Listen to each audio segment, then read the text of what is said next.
The last issue I would like to address is what should you do if your measure contains state aid. Suppose you are a public official and you are working on a new policy you want to promote enterprises in your region. What do you do? Well, you have a number of options.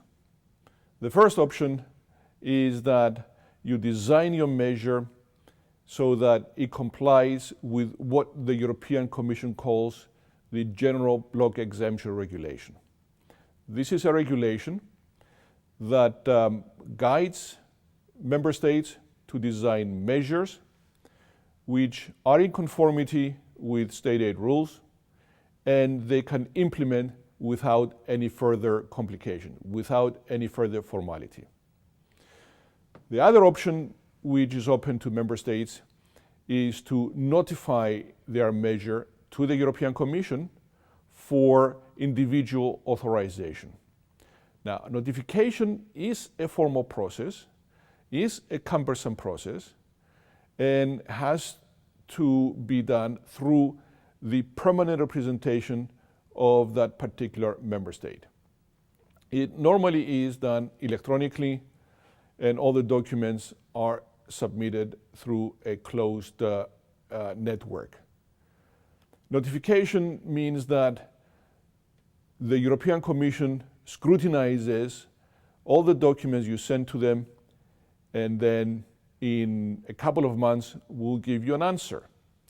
That answer in most cases will be positive because the measure that is notified will have been designed beforehand to be in compliance with the relevant state aid rules. So all member states have at their disposal at least two options.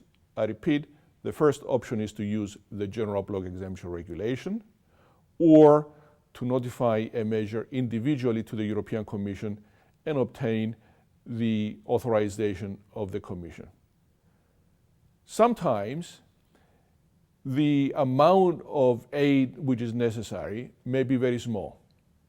If it's below 200,000 euro per enterprise, then under EU rules, this small amount, is classified as de minimis aid, and it may be granted with no further formality. The only formality that needs to be satisfied is that there is a so-called de minimis regulation, and member states have to bear in mind the requirements of that regulation, and they have to implement their measure, again, in full compliance with the de minimis regulation.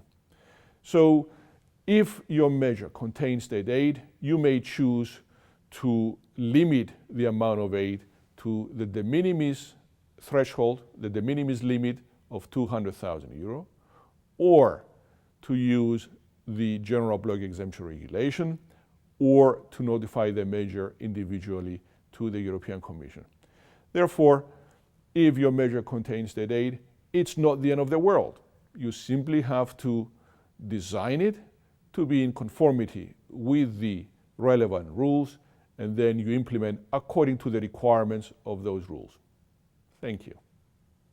You can find more information on what Lexxion can provide to you on the website, lexxion.eu.